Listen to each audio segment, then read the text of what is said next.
Okay, who are the quacks? All right, so first of all, anyone can be a quack. I will say, and again, keep in mind I'm an MD, so I guess I have some sort of, I could be perceived as having some sort of jingoistic, nationalistic interest in it. I mean, I really don't, but if you want to believe that, fine.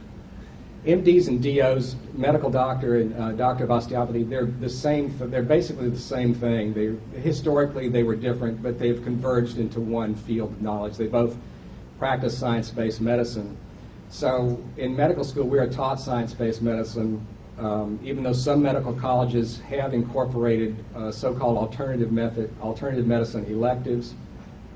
Supposedly, that is to teach the students to recognize alternative medicine and to recognize quackery for what it is.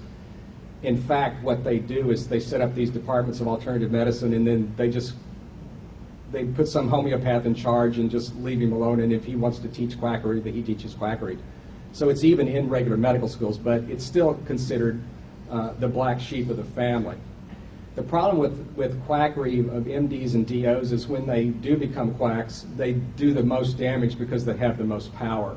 The licensure, the state licensure gives them the most power over any of these other people. They can diagnose and treat disease. They can prescribe modalities to prevent disease. None of these other people really can. And an MD can diagnose or treat any disease of any organ system by state law. So I could, as far as the state is concerned, I, a pathologist who hasn't seen a brain operation since 1976, could take out a brain tumor, and the state would be fine with that. Which shows the state licensure is really, it's a weak constraint on physicians' practice at best. Chiropractic, again, I'm fairly tolerant of chiropractic because I think, as far as I can determine, if they stick with chronic musculoskeletal pain, that what they do probably has really all they're doing is they're treating pain. If the patient says, I went to the chiropractor and my pain went away, great. That's fine, as long as you're not hurting people. You hear stories, you hear horror stories about strokes happening after neck manipulation and this sort of thing. It's extremely rare, extremely rare. So I'm really not going to pick on chiropractors doing manipulations for chronic musculoskeletal pain. Unfortunately, with the rise of quackery, chiropractors many of them have jumped on the bandwagon, and they now use manipulations to treat all sorts of diseases that could not possibly have anything to do with spinal misalignment. I've seen chiropractic regimens for Addison's disease, which is a hypofunctioning of the adrenal cortex. I've seen chiropractic manipulations for otitis media, or common earache, which has nothing to do. There's nothing to do about the spine with the ear. The ear is in the skull and the spine is below the skull. So again, I call that quacks half the time. Then there's what I call all quack all the time, and these are the naturopaths and the homeopaths. The naturopaths actually have a medical degree in some states. I don't think they do in Texas. It's called ND, naturopathic doctor. And some states do license them, and they give out a bunch of herbs and stuff, and who knows what's in the herbs. More about that later. Homeopaths I'll go into in more detail in a little bit. Acupuncture is another thing that people say that their pain goes away. Okay, great. So I basically put acupuncture in the quack theory category. The theory that acupuncturists use, that there are these lines of energy that go throughout the body that don't follow any anatomic structure at all that anybody can see. That's clearly a theory that's not based on matter or energy as far as we can determine. But the fact that whatever they do does cause people to stop complaining about their pain is fine with me. So again, I say my worst venom for the homeopaths. Well, I'll show you why. And then there are the traditional Chinese medicine people. I know plenty of MDs that can tell me all about this traditional Chinese medicine. They've never been able to. They do regular Western medicine. I call science-based medicine, and they do it very well. And many of my colleagues are brilliant, and I really look up to them. They will also tout traditional Chinese medicine in the same breath. They can't explain it. They don't really know how it works. We can't communicate about it. So I just say, I don't know what they're doing. But whatever it is, the empirical basis of it is not there. Next slide. So I'm just going to talk about, there's a lot more quackery than this, but here's just four just in the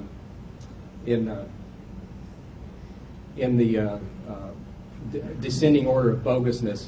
Homeopathy is the worst, and I'll show you why. Chelation therapy, there actually is chelation therapy that works, but most of it doesn't. Herbal medicine, which probably just by hit and miss, some of it must work, we just don't know which one actually does work. And then something that a lot of legitimate doctors do, and that's bioidentical hormones. And I'll tell you about that. So let's go on to homeopathy. Next slide. Homeopathy dates from 1796 when it was first proposed by Samuel Hahnemann. And notice this was prior to anything resembling the scientific basis of medicine. So remember, we didn't even have septic theory until the 1840s and germ theory until the 1860s. And this is way before that. So anything that came from this era, it cannot possibly be said to be an evolution of science-based medicine. It's based on the law of similars. And basically what Hahnemann did, he was studying cinchona bark, which is what quinine is made from, and they used it back at that time to treat malaria. And it actually works. He noticed, though, when he would take the cinchona himself, that he would get some of the same symptoms that a malarial patient had. So he deduced from that if you somehow simulate the disease in the patient's body, that will bring out some sort of healing energy that destroys the disease entity, which he didn't know was a germ. They had no idea what germs were. And because he thought it was bad to give people poisons, and he should certainly be congratulated for that, he diluted the disease-producing agent many, many times. So the homeopathic preparations are made by a series of serial dilution and succussion. Now, you'll see if you go to Walgreens and look at the homeopathic remedies that they have on the shelf, they're selling them just right alongside actual medicines. They'll have things like 6X, 30X, 30C. Usually it's some sort of a botanical name and then that number. Now, 6X does not mean it was diluted 1 to 6 or by a factor of 6. X is the Roman numeral for 10. So it means a dilution of 1 to 10 performed 6 times. That's a very strong homeopathic preparation. It's 1 to a million. 1 to a million. Most homeopathic preparations are between 6X and 30X. 30X is diluted 10 to the minus 30th times.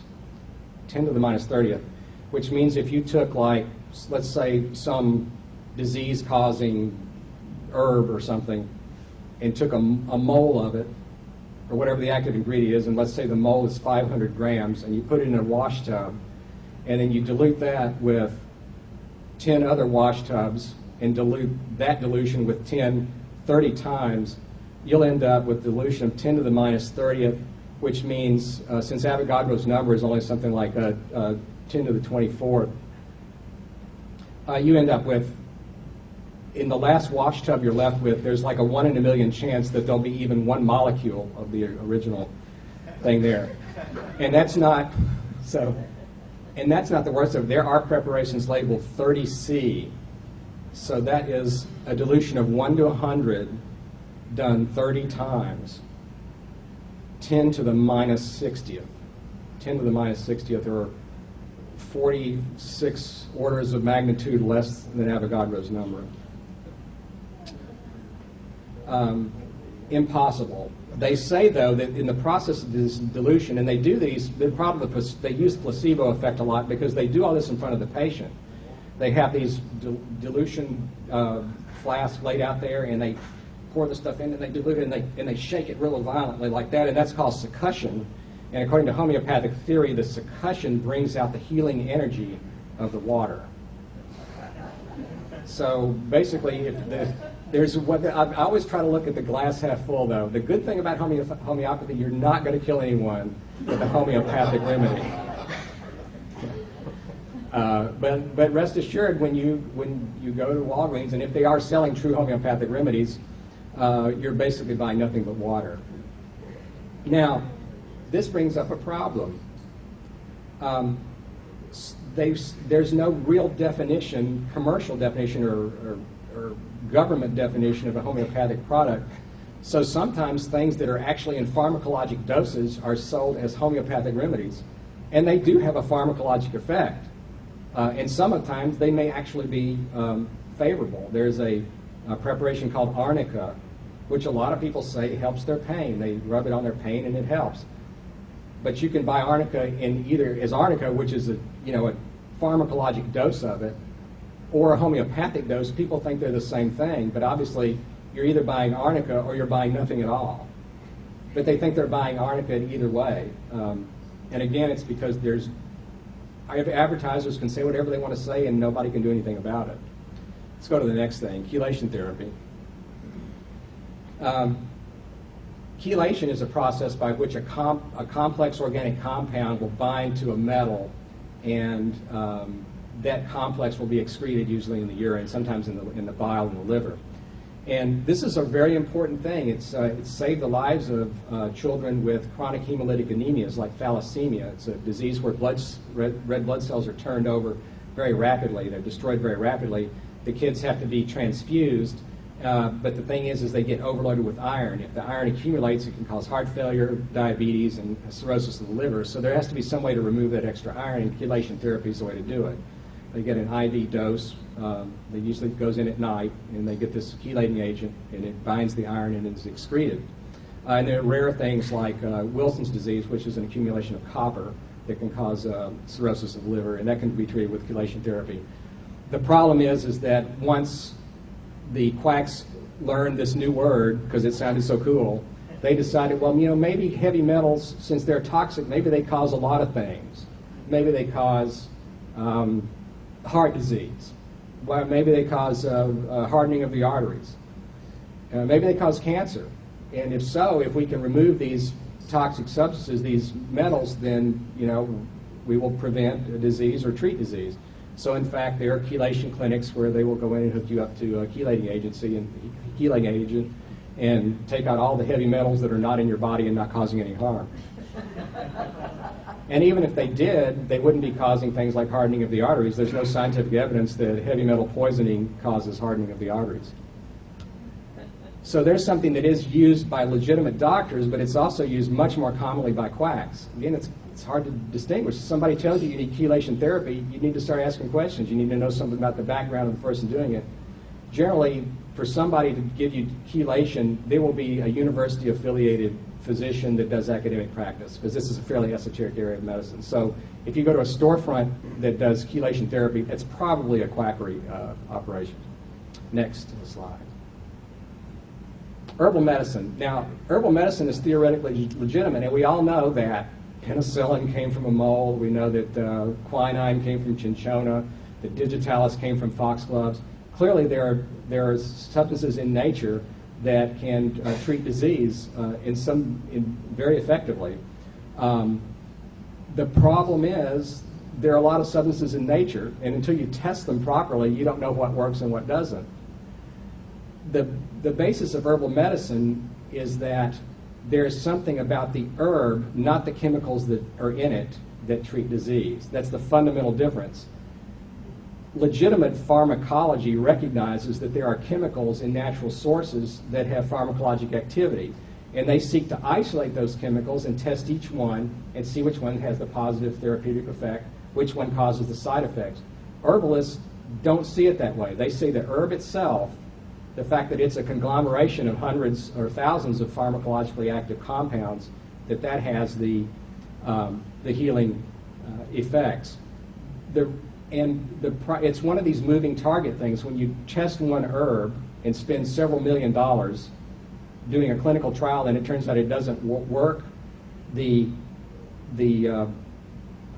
herbal medicine proponent will say, well, you didn't test the right species, or you didn't test the herb that was grown where I buy mine from.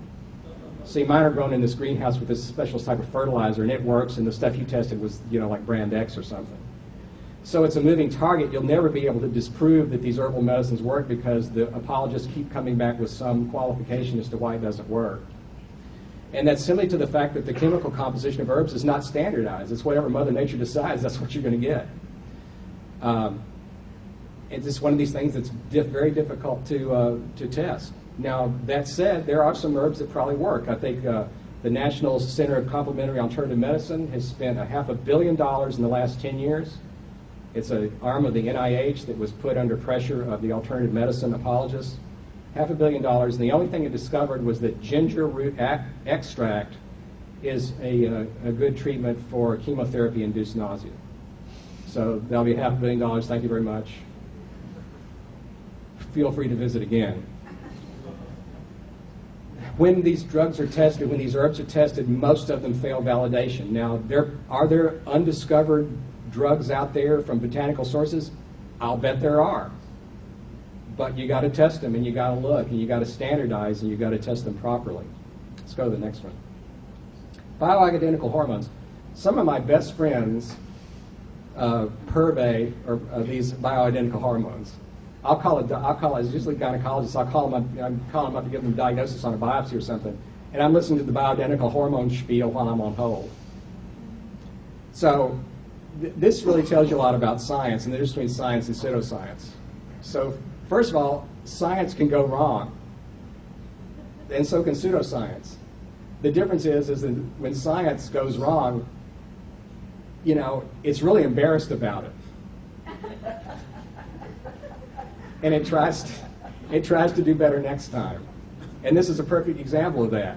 I mean, essentially throughout my entire medical career up until a few years ago, estrogen replacement therapy was promoted and declared safe, and it completely turned a woman's life around if she was in menopause or in the postmenopausal phase of her life.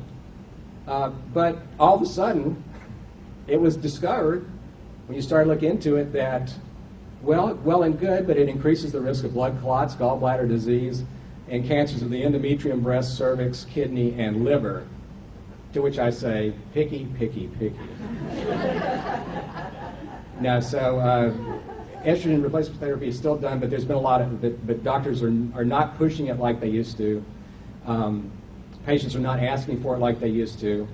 And of course, when something goes away, the quacks will be there to take over that ecological niche, and this is no example. So we now see FDA non-approved substances called bioidentical hormones, which your doctor will give you instead of these artificial estrogens. And they'll always say, the classic one is Premarin, which has been around, I guess, since the 50s or something like that. It's of equine origin.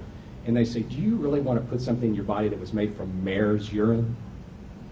You know, and I'm thinking of all the horrible things that I put in my body that are from things that are a lot worse than that. When you look at what they fertilize plants with, have you ever seen that? So yeah, a lot of stuff comes from very questionable sources. And so they basically taken what are technically classified as food supplements because they come from their natural products of plants, and they call those bioidentical hormones, and they're not under FDA oversight because they're food supplements. And the doctors are selling these, and they either will sell them out of the office, or they'll give you a prescription. You go to this so-called compounding pharmacy where they make up your specific mixture just for you, and give you a bill accordingly. And essentially, there's no reason to think that bioidentical hormones are any safer than the mare's urine. There's really no reason. The College of Obstetrics and Gynecologists do not recommend bioidentical hormones. They essentially assume them just as dangerous as Premarin. Let's go to the next.